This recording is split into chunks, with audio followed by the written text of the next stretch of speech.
سردی کا موسم ہے سے لوگ صدری پہن کر کے، جیکٹ پہن کر کے،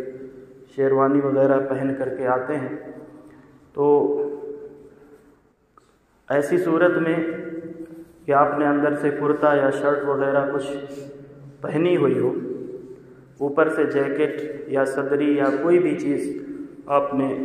پہنی ہوئی ہو، سردی ہو یا سردی کے علاوہ، اور اس کے بٹن اگر کھلے ہوئے ہوں یا چین ہے اس کی چین کھلی ہوئی ہو، تو ایسی حالت میں نماز پڑھنا کیسا ہے؟ فتاوی فقیہ ملت میں حضور فقیہ ملت نے ارشاد فرمایا اس مسئلے کے ذیل میں کہ اس طرح کا کپڑا پہن کر کے نماز پڑھی کہ نیچے کرتے کا سارا بٹن بند ہے، جو نیچے کپڑا آپ نے پہنا ہوا ہے، کرتا ہو یا شرٹ ہو، جو کچھ بھی، اس کے سارے بٹن بند ہیں، اور اوپر کی شیروانی یا صدری یا جیکٹ وغیرہ جو کچھ بھی ہے اس کا کل یا بعض بٹن کھلا ہوا ہے، اس کے کچھ بٹن یا سارا ہی بٹن کھلا ہوا ہے صدری یا جیکٹ کے، اور اندر جو کرتا ہے اس کے بٹن بند ہے، تو فرماتے ہیں کوئی حرج نہیں ہے، یعنی نماز اس طرح سے آپ نے پڑھی کہ اندر کے کرتے یا شرٹ کے تمام بٹن بند ہیں جہاں تک بند ہونا چاہیے، لیکن اوپر جو آپ نے صدری پہن رکھی ہے، جیکٹ پہن رکھی ہے یا شیروانی ہے، اور اس کا بٹن ایک بھی بٹن بند نہیں ہے، چین نہیں آپ نے لگائی، تو نماز ہو جائے گی، نماز میں کوئی حرج نہیں، لیکن اگر ٹائٹ نہ ہو اور بند کر سکتے ہوں تو بند کر لینا ہی بہتر ہے، اور نہیں بھی بند کیا تو نماز ہو جائے گی۔ یہ ایک مسئلہ آپ نے سیکھا۔ دوسرا، سردی کے دنوں میں وہی فجر میں، خاص طور سے عشاء کی نماز میں سردی زیادہ ہو تو لوگ موفلر سے منہ، کان، ناک وغیرہ باندھ کر یا ڈھک کر کے نماز پڑھتے ہیں، تو اس کا حکم بھی جان لیں کہ نماز کی حالت میں اگر کان ڈھکا ہوا ہے، کان چاہے وہ موفلر سے آپ نے باندھا ہو یا کسی بھی چیز سے، اور کان ڈھکا ہوا ہے تو کوئی بھی حرج نہیں ہے، لیکن منہ اور ناک ڈھکا ہوا ہو، جیسے موفلر اس طرح سے باندھ لیا کہ یہ منہ پورا کور ہو گیا یا ناک کا کچھ حصہ کور ہو گیا، تو ناک ڈھکا ہوا ہو اور منہ ڈھکا ہوا ہو تو یہ مکروہ ہے،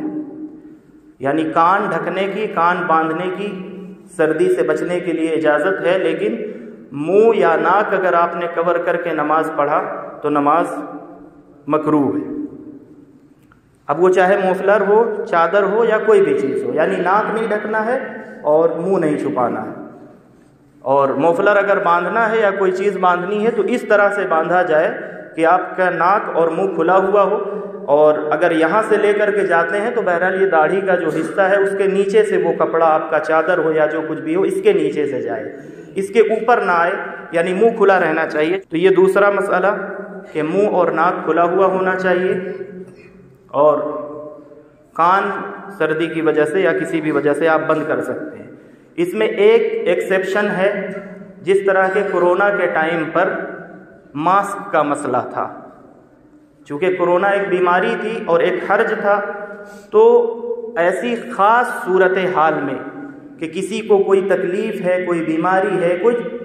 ایسا ہے کہ اسے منہ ڈھانکنا یا ناک ڈھانکنا اس کی مجبوری ہے، جیسے کہ کورونا کے ٹائم میں ماسک لگانا مجبوری تھی سب کی، تو اس سے منہ بھی ڈھک جاتا تھا، ناک بھی ڈھک جاتی تھی، تو یہ ایک ایکسیپشن صورت ہے، الگ صورتحال ہے، مجبوری کی صورت ہے، تو اگر مجبوری کی حالت میں اگر کوئی منہ یا ناک کو ڈھانکتا ہے تو اس کے لیے پھر نماز مکروہ نہیں ہوگی۔ یہ عام حالت کی بات ہو رہی ہے، عام شخص کی بات ہو رہی ہے۔ اس کے بعد اب تیسرا جو اہم مسئلہ خاص طور سے بیان کرنا تھا وہ موزوں پر مسح کرنے کا مسئلہ ہے۔ بوڑھے لوگ خاص طور سے جو نمازی ہوتے ہیں، عمر دراز لوگ ہوتے ہیں، بہت سے لوگ بیمار ہوتے ہیں، ان کو سردی میں پانی جو ہے وہ چاہے ٹھنڈا تو نقصان ہی کرتا ہے، گرم پانی بھی نقصان کرتا ہے، اور نقصان کرتا ہے یا نہیں کرتا ہے، بہرحال جنرل یہ مسئلہ ہے، اور شریعت مطہرہ نے آسانی دی ہے تو اس آسانی کو سمجھ لیں اور اس مسئلے کو جان لیں تاکہ اس سے فائدہ اٹھائیں آپ۔ جو شخص موزہ پہنے ہوئے ہو، موزہ،